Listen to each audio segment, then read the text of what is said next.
নমস্কার, সকলের প্রিয় অনুষ্ঠান সমস্যার সমাধান নিয়ে আমরা একেবারে যথাসময়ে চলে এসেছি।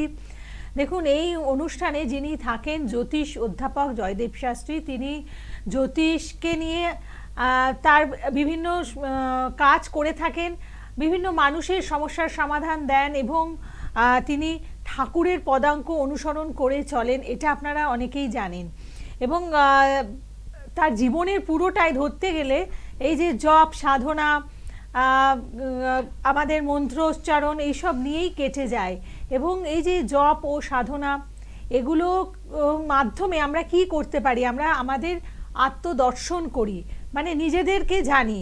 আমাদের প্রত্যেকটি মানুষের মধ্যেই কিন্তু ঈশ্বরের বসবাস, এবং সাধনা দিয়ে সেই ঈশ্বরকেই জাগিয়ে তোলা হয় এবং তারই মাধ্যমে কিন্তু বিভিন্ন মানুষের সমস্যার জায়গাগুলোকে সমাধান করে দেন জ্যোতিষ অধ্যাপক জয়দেব শাস্ত্রী।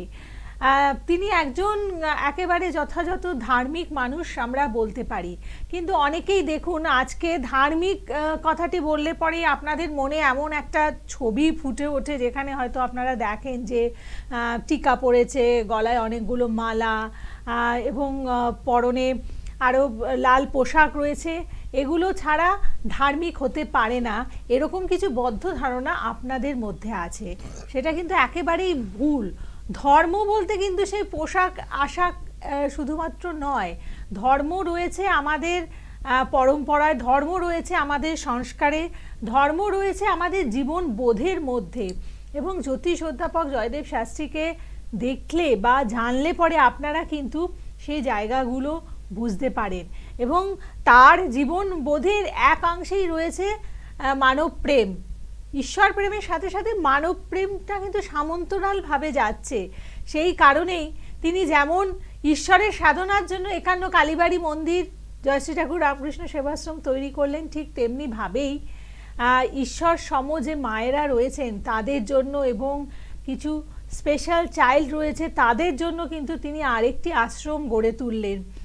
এইভাবেই কিন্তু আজকে তার এই সেবার জগৎ কিন্তু ক্রমাগত, আমি বলবো, বিস্তৃত হচ্ছে, ক্রমাগত বাড়ছে।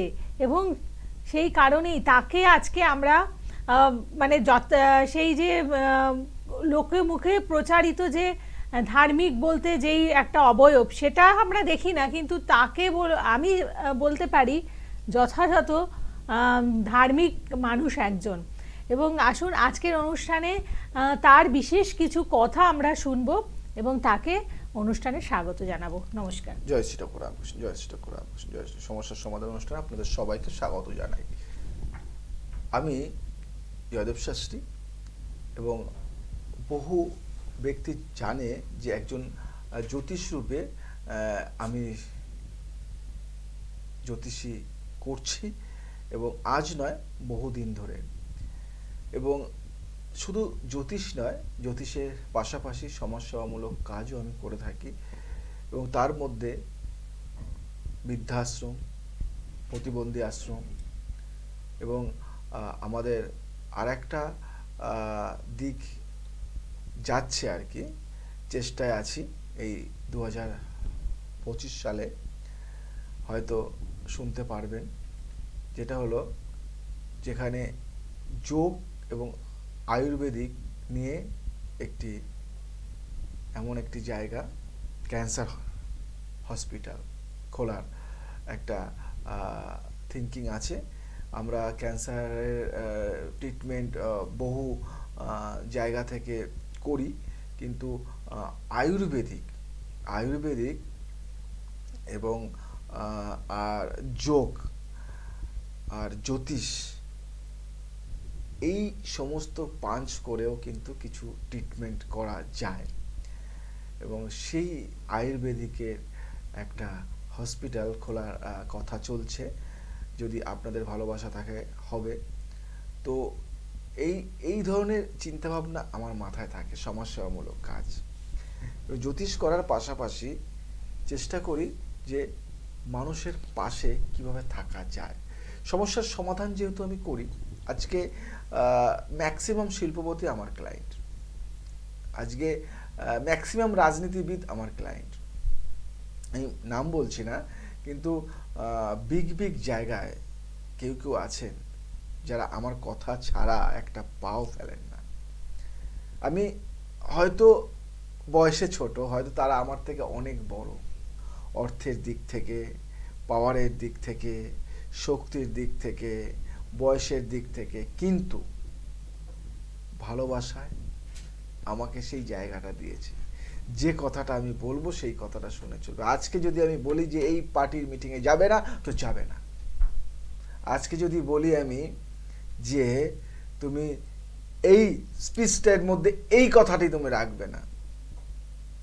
আজকে আমরা পড়াশুনো করে জ্যোতিষ হই, কিন্তু কিছু কিছু শিক্ষা, কিছু কিছু বিদ্যা থাকে যেটা পারিবারিক।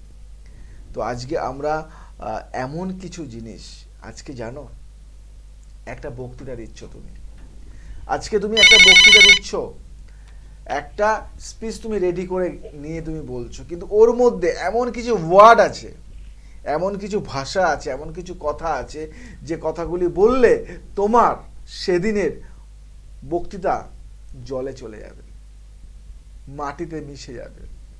আর সেগুলো যদি না বলো বা যদি কিছু এমন ওয়ার্ড ব্যবহার করো, তাহলে তোমার সেই বক্তৃতা দেখবে সবার টপে থাকবে।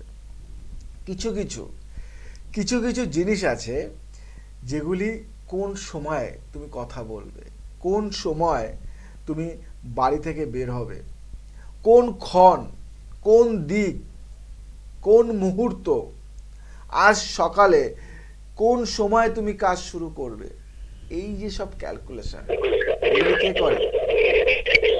এগুলি জয়দেব শাস্ত্রী। হ্যালো, কে আছো আমাদের সাথে? জয় শ্রী ঠাকুর রামকৃষ্ণ, জয় শ্রী ঠাকুর রামকৃষ্ণ। বলো। ছেলের সম্বন্ধে জানবো। ছেলের সম্বন্ধে জানবেন। ছেলের বয়স কত? ছেলের বয়স 30।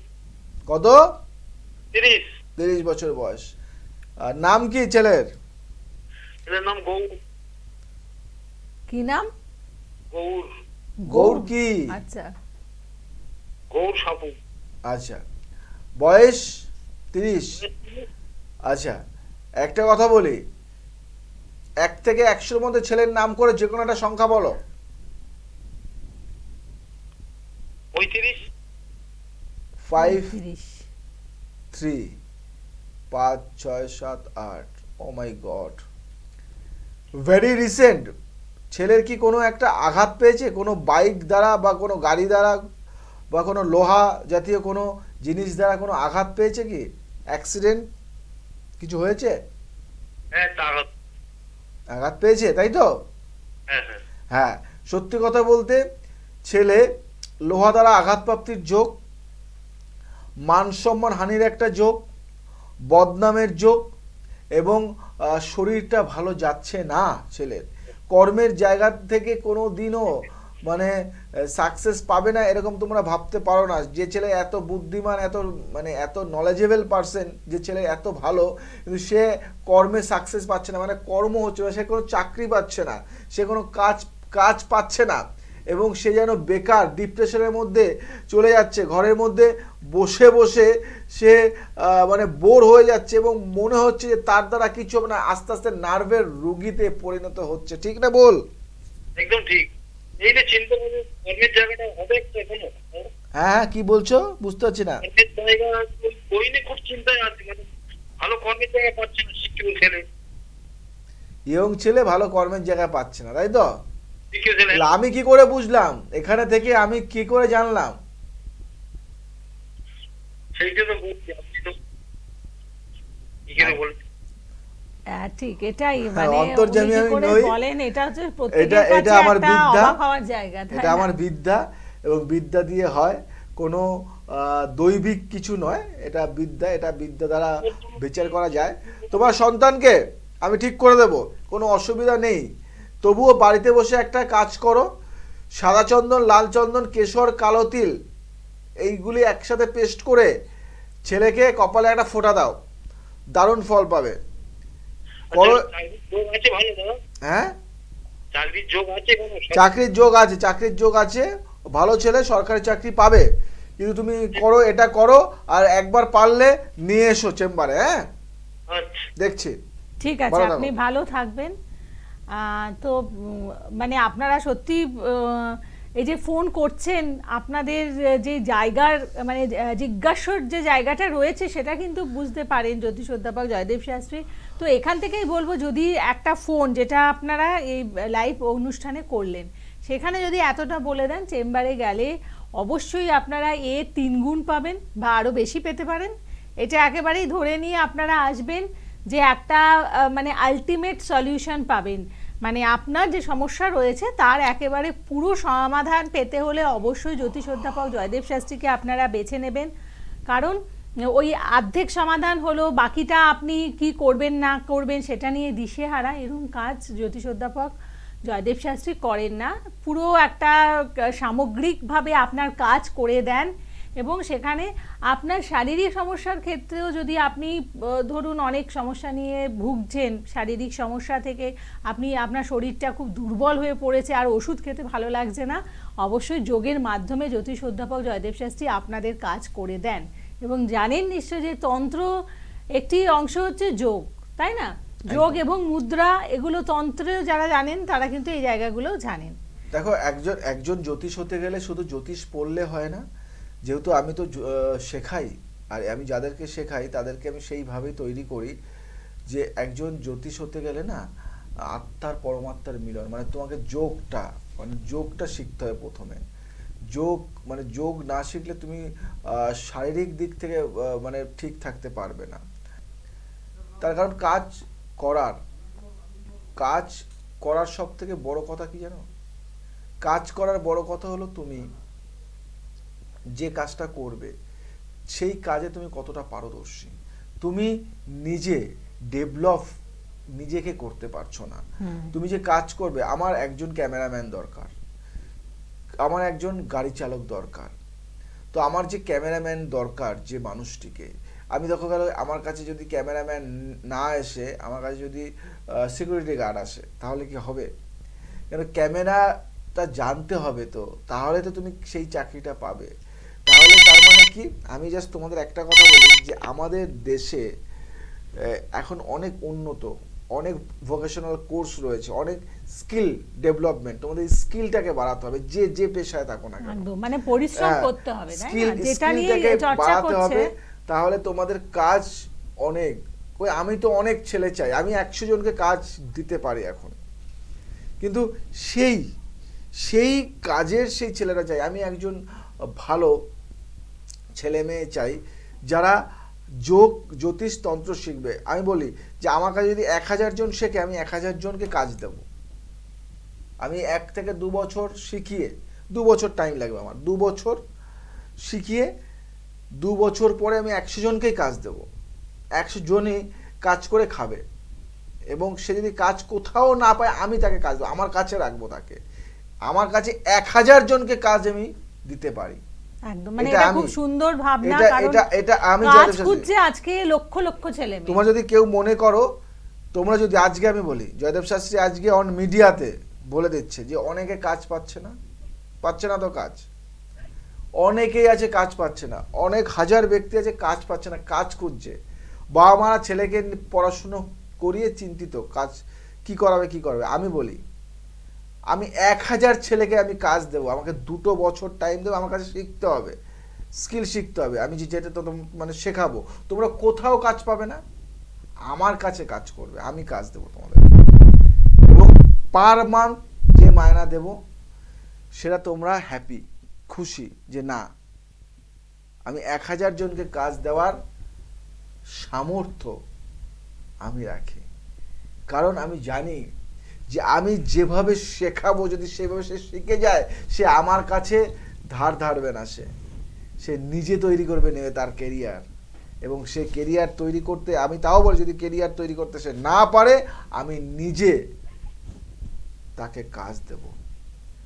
কেন, যে ছেলেমেয়েরা আমার কাছে শিখছে, যে ছেলেমেয়েরা আমার কাছে আসছে, তারা প্রত্যেকেই এক একটা জায়গায় রয়েছে।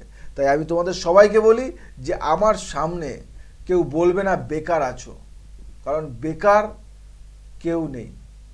কারণ বেকার যদি তুমি থাকো, তাহলে তোমার কর্মফলে তুমি থাকছো, তোমার স্কিল ডেভেলপমেন্ট ঠিক, করতে ঠিক। পারছো না। আচ্ছা, একজন আমি ফোনে বলি, আছে। কে আছো আমাদের সাথে? নমস্কার, আমি দুর্গাপুর থেকে বলছি। বলো। আমার আমি আমি একজন স্টুডেন্ট। হুম এখন আমি ফার্স্ট ইয়ারে পড়ছি। হুম তা আমি একদিকে যেমন টেকনিক্যাল পড়াশোনাও করছি, তার সাথে আমি চাকরি পরীক্ষাও দিচ্ছি। হুম কোনোভাবেই তো ঠিক মতন আমি মানে বসছি, ঠিক মতন সেই পড়াশোনা মনোযোগটা দিতে পারছি না। যে কোনো পরীক্ষাতেই সে আমার মানে চাকরির পরীক্ষা থেকে বা আমার কলেজ লাইফে ফার্স্ট ইয়ার সেকেন্ড ইয়ার আমি পড়ছি, ফার্স্ট ইয়ারে কিছুতে মনোযোগ দিতে পারছি না। পড়ার মনটা যেন অন্যদিকে চলে যাচ্ছে।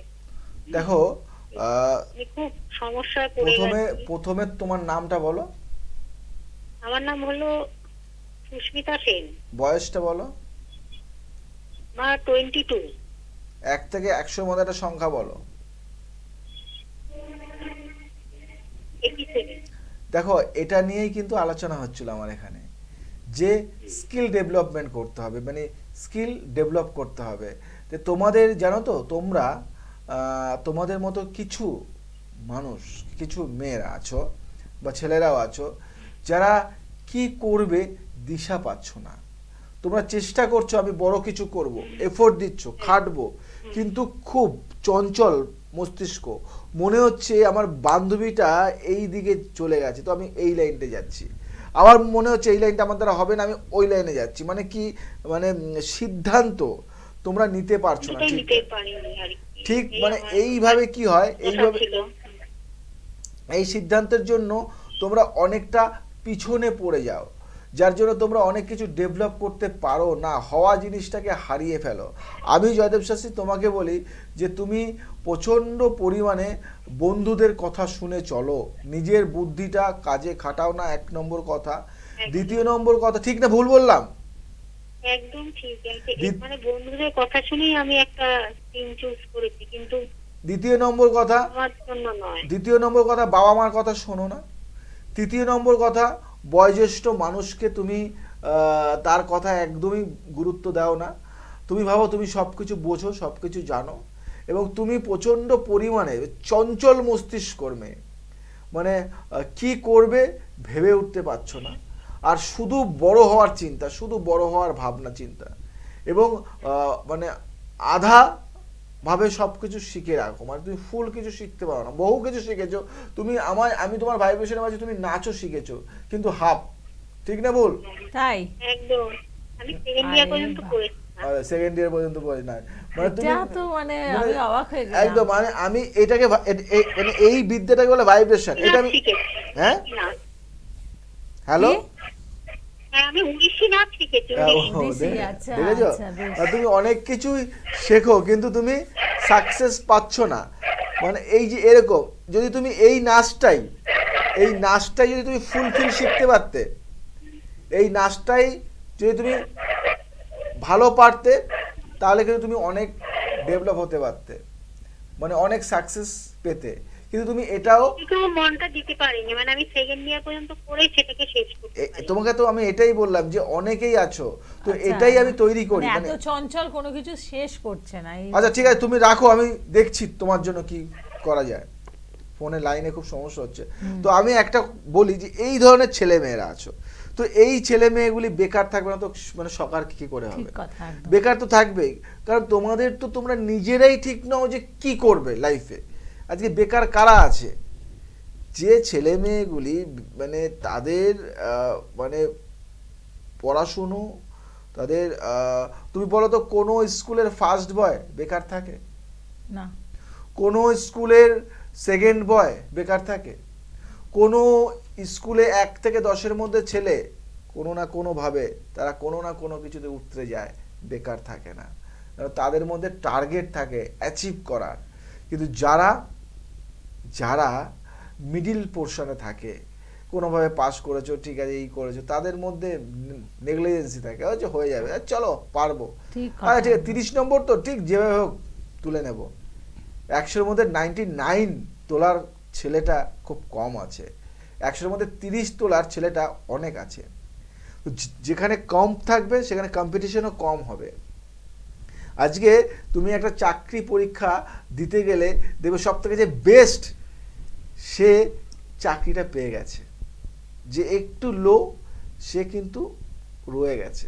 তো সেই ক্ষেত্রে নিজেকে বেস্ট তৈরি করতে গেলে, বেস্ট একদম হাইয়েস্ট তৈরি করতে গেলে তোমাকে তৈরি হতে হবে, তোমাকে শিখতে হবে যে তুমি কিভাবে নিজেকে তৈরি করবে। আমি তো বললাম এই অন মিডিয়াতে বললাম যে যারা মনে করছো বেকার, 2 বছর আমাকে দাও। আমি তোমাদের বলি 2 বছর আমাকে দাও, 2 বছর দেওয়ার পরে তারপরে সারা লাইফের হ্যাপিনেস আমি তোমাদের দেব, সুখী আমি তোমাদের দেব, ইনকামের রসদ আমি তোমাকে দেব, কাজ আমি দেব, চাকরি আমি দেব তোমাদের। সবসময় গভর্নমেন্ট চাকরি করতে হবে, গভর্নমেন্ট জব করতে হবে তা নয়। আমি হয়তো গভর্নমেন্টের জব তোমাকে দিতে পারবো না, কিন্তু গভর্নমেন্টের থেকেও তুমি যাতে ভালোভাবে কাজ করে নিজেকে স্টাবলিশ করতে পারো সেই রাস্তাটা কিন্তু আমি দিয়ে দেবো।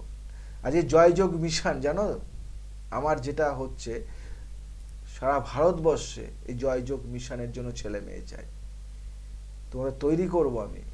একটা ডিস্ট্রিক্টে একজন লিড দেবে জয়দেব শাস্ত্রী। তো এমন যেটা করতে চাইছি, সঠিকভাবে যদি ছেলে মেয়েগুলি পেয়ে যাই আমি, তাহলে আমার কি হবে সেটা পরের কথা, কিন্তু এখানে লক্ষ লক্ষ ছেলে মেয়ে কাজ করতে পারবে, কাজ পাবে। শুধু মানুষকে আপনার বলবো যে জ্যোতিষ অধ্যাপক জয়দেব শাস্ত্রী যে পরিকল্পনাগুলো সেগুলো সবার মধ্যে সেরা, এবং অবশ্যই তার পরিকল্পনাগুলো শুনে তার প্রতি একবার মানে একটা সেলাম ঠুকতেই হয়।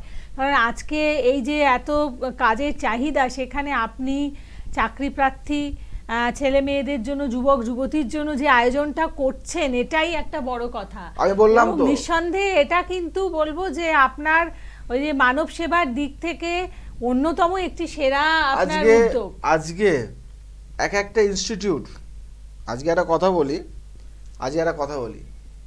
আজকে WB এর মধ্যে তোমাকে কোনো জ্যোতিষ ইনস্টিটিউট যে কোনো জায়গায় তুমি শিখতে যাও, যে কোনো জায়গায় ভালো শেখাবে তোমাকে, সবাই ভালো। আমারই কোনো ফ্রেন্ড তোমাকে শেখাবে, হয়তো ভালো শেখাবে, আমারই কোনো জানা লোক তোমাকে শেখাবে, ভালোই শেখাবে, খারাপ শেখাবে না। কিন্তু তোমাকে বুক ঠুকে বলবো আমি, কেউ কি তোমাকে বলবে যে আমি কাজ দেবো তোমাকে শেখানোর পরে তোমাকে 1 বছর শেখাক, 2 বছর শেখাক, শেখানোর পরে তোমাকে সার্টিফিকেট দেবে, রেজিস্ট্রেশন দেবে, কিন্তু তোমাকে কাজ দেবে কি? কেউ কি তোমাকে বলতে পারবে? এই জয়দেব শাস্ত্রী বলবে যে শেখানোর পরে আমি আমার কাছে রেখে দেব তোমাকে, তুমি যদি কোথাও কাজ করতে না পারো, চেম্বার করতে না পারো, আমি দেব তোমাকে চেম্বার, আমি করাবো তোমাকে দিয়ে কাজ। কি শেখাবো? যোগ, জ্যোতিষ, তন্ত্র, গ্রাফোলজি, মানে ফুল প্যাকেজ, যেখানে তুমি একজন মানুষ যে সব করতে পারবে। আর এটা আমি নিজের হাতে তৈরি করে শেখাবো তোমাদেরকে, এবং তোমাদের প্রত্যেককে আমার এখন এই মুহূর্তে 1000 ছেলে মেয়ে লাগবে। আমার যে ফিল্ড আছে সেই ফিল্ড মানে ফিল আপ করতে গেলে, আমার যে শূন্য স্থানগুলি রয়েছে না, যে ড্যাশ যেগুলি রয়েছে ফাঁকা স্থানটা, সেটাকে ফিল আপ করতে গেলে আমার কমসে কম 1000 ছেলে মেয়ে লাগবে। তাহলে ভাবো, এই 1000 ছেলে মেয়েকে আমি শিখিয়ে জব দেওয়ার জায়গা এখনই রয়েছে। এটাই আমি নিজে স্টাবলিশ হব তা নয়, সবাইকে নিয়ে উপরে তুলতে চাই আমি। আর সবাইকে একটা কথা বলি যে কেউ আমার সামনে বেকার বলবে না। যদি বেকার বলো তাহলে সকার হওয়ার জন্য যেটা করতে হয় সেটা করো, নিজের স্কিল ডেভেলপমেন্ট, যে পেশা, আমার কাছে শিখতে হবে তা নয়, অন্য কিছু শেখো তোমরা, যে পেশায় থাকো না কেন সেটাকে ভালো করে ডেভেলপ করো, তোমরা সাকসেস পাবেই। আর আমাকে গভর্নমেন্ট জবই করতে হবে, এটা করতে হবে, এই থিঙ্কিং মাথা থেকে ঝেড়ে ফেলে নিজেকে তৈরি করো। সাকসেস, সাফল্য তুমি একটা সময় জব দেবে সবাইকে। আজ আসি, আবার আসবো নতুন কিছু নিয়ে। ভালো থাকো, সুস্থ থাকো, সবাইকে ভালো রাখো। জয় শ্রীরাম। নমস্কার। অম্বিকানগরে আচার্য অধ্যাপক জয়দেব শাস্ত্রী যে দশমহাবিদ্যার মন্দির এবং হনুমানজি এবং মা কালীর যে মন্দির তৈরি করলেন, যে প্রতিষ্ঠা করলেন, তারই কাছাকাছি থাকেন যারা, আসুন আজকে তাদের সাথে একটু কথা বলে নিই। কারণ আজকে সারা দিন ব্যাপী তারা কিন্তু এখানেই উপস্থিত ছিলেন, পুজো পাঠ দেখলেন, হোমযজ্ঞ দেখলেন। তো তাদের কেমন লাগছে? প্রথমে আপনার নামটা বলুন। আমার নাম সীমা দাস, আমি একজন গৃহবধূ। আমার ভীষণ ভালো লেগেছে, আর প্রথম থেকেই দাদাকে এখানে দেখছি। আমার আমাদের এখানটা যদি কিছু একটা হয় ভীষণ ভালো লাগবে। আমাদের জীবনটা পুরো সার্থক হয়েছে। আগে তো সেরকম একটা ইয়ে ছিল না, এখন যাই দাদা এখানটা এটা করেছে, এটা উন্নত হোক, আমাদের খুব ভালো লাগবে সব থেকে। মন্দিরের ভেতরে যে প্রতিষ্ঠা হয়েছে, মা কালী, মা তারা এবং হনুমানজি একই আসনে রয়েছে, হ্যাঁ, তো এইরকম আপনারা আগে দেখেছেন? আগে কখনো দেখিনি আমরা। এটা দেখে আমার ভীষণ ভালো লাগছে, এত সকাল থেকে এত ভালো লাগছে কি বলবো, বলে বোঝাতে পারবো না। আজকে সারাদিন তাহলে এখানেই ছিলেন? হ্যাঁ হ্যাঁ, আজকে একটা উৎসব মুখর দিন আপনারা হ্যাঁ কাটালেন। হ্যাঁ হ্যাঁ, বেশ, এবার আপনি ভীষণ ভালো লাগলো। আপনার কেমন লেগেছে? আমার খুব ভালো লেগেছে। দাদা এখানে প্রথমে মন্দির উদ্বোধন করেছে, আমাদের খুবই আনন্দ। সারাদিন এখানে ভোগটোগ হলো, ভোগটোগ এখানে খেলাম। একদম, আসলে সারা দিন ব্যাপী দাদারে এবার সামনাসামনি দেখছি, আমাদের জন্য একটা অনুভূতি অন্যরকম লাগছে যে হ্যাঁ সামনাসামনি দেখছি। দাদারে ফোনে দেখেছি, মনে হয়তো অনুভূতি হতো যে সামনাসামনি কোনো সময় দেখতে পাবো কি না। এখন দেখছি একটা অন্যরকম লাগছে, আমাদের ভালো লাগছে। হ্যাঁ, এখন পরিবেশটা আরো সুন্দর হবে, আরো ভালো লাগছে। হ্যাঁ, সুন্দর একটা জায়গা হয়েছে, খুব ভালো লাগছে আমাদের। আরও যেন ভালো হয় সেটাই কামনা করছি ঠাকুরের কাছে। দাদারও একটা হচ্ছে যে দাদারও ভালো হোক সব কিছু, এই আর। অনেক দর্শনার্থী এসেছেন, এখানের পুজো পাঠ হোমযজ্ঞ দেখেছেন। এই দিদিরাও উপস্থিত ছিলেন, একটু নামটা বলুন। আমার নাম নন্নাহার বিবি। শিবনারায়ণ পাল। তাহলে আজকের এখানে পুজো পাঠ, এরকম পুজো পাঠ আপনি আগে দেখেছেন? না, আমরা কখনো দেখিনি। না, এর আগে কখনো দেখেনি, এই প্রথম দেখছি সুন্দর এরকম পুজো পাঠ। আমার বয়স 74। তার মানে আপনার এই 74 বছর বয়স অবধি আপনি এরকম পুজো পাঠ এখনো দেখিনি। আমি এখানে এই প্রথম দেখলাম এত সুন্দর পুজো পাঠ, এত সুন্দর জাঁকজমক, এত লোকজন, সুন্দর একটা পরিবেশ দেখে খুব মুগ্ধ হলাম, খুব ভালোই লাগলো। আর এতে আপনি এই যে যিনি প্রতিষ্ঠাতা আচার্য অধ্যাপক জয়দেব শাস্ত্রীর সম্বন্ধে কি বলবেন? জয়দেব শাস্ত্রীর সম্বন্ধে আমার বলার আছে এইটাই যে ইনি আমাদের এখানে যেটা করেছেন এটা সত্যি সুন্দর। আর ইনি যে এটা এত করবে আমরা নিজেই কোনোদিন ভাবতে পারিনি। যাক, যিনি এটা করেছেন তাকে আমি আশীর্বাদ করি, সে আরও সুন্দর করুক, আরও বড় হোক, এইটাই আমার। বৈষ্ণবঘাটা পাটুলি থেকে এই দাদা এসেছেন একান্ন কালীবাড়ি মন্দিরে, যেটি অবস্থিত হচ্ছে মধ্যম গ্রামে। তো প্রথমে আপনার আচার্য অধ্যাপক জয়দেব শাস্ত্রীর সাথে সাক্ষাৎ কিভাবে হয়েছে? প্রথমে আমি গিয়েছিলাম, তা উনি আমার সঙ্গে দেখে বললেন যে আমার মধ্যম গ্রামের বাড়ি, ওখানে একান্ন বাড়ি কালী মন্দির আছে, ওখানে পুজো টুজো হয়। তা বলেছিল যে ফলানি নামে অবস্থায় আসতে, এখানে এসে দেখলাম বেশ ভালোই লাগলো। পুজো টুজো চলছে এবং পুজো করছে, যজ্ঞের আহুতি হচ্ছে, বেশ ভালো লাগলো। আচ্ছা, আপনার সাক্ষাতের অভিজ্ঞতাটা কিরকম? ভালোই, উনি এমনি দেখলেন, বললেন সব কিছু। ঠাকুরের জন্মভিটে কামারপুকুর থেকে এই দিদি আজকে এসেছেন মধ্যম গ্রাম একান্ন কালীবাড়ি মন্দিরে। আচ্ছা, এই এতটা পথ অতিক্রম এবং একান্ন কালীবাড়ি মন্দিরে এটা আপনার কততম বার? এর আগে কতবার এসেছেন? আমি এই প্রথম এসেছি। আচ্ছা, এই প্রথম এসেছেন। তো 2-3 বার আগে এসেছি। আপনি তো ঠাকুরের খোদ ঠাকুর যেখানে জন্মেছেন তার জন্মস্থানেই থাকেন, সেখান থেকে এখানে আসার কথা মনে হলো কেন? আমি দাদার কথা শুনেছি, আর আমার মধ্যমগ্রামের মাসি বাড়ি, ওখানে এসে আরো জেনেছি। কেমন লাগলো এখানে মন্দির? ভালো লেগেছে, দাদার সাথে স্পর্শ পেয়েছি। বেশ, প্রতিকার চাই বাবার দাদার কাছে, আমি শিখতে চাই জ্যোতিষী শিখতে চাইছি। নিশ্চয়ই দাদাকে ধরে আমার মাকেও জাগাতে চাই।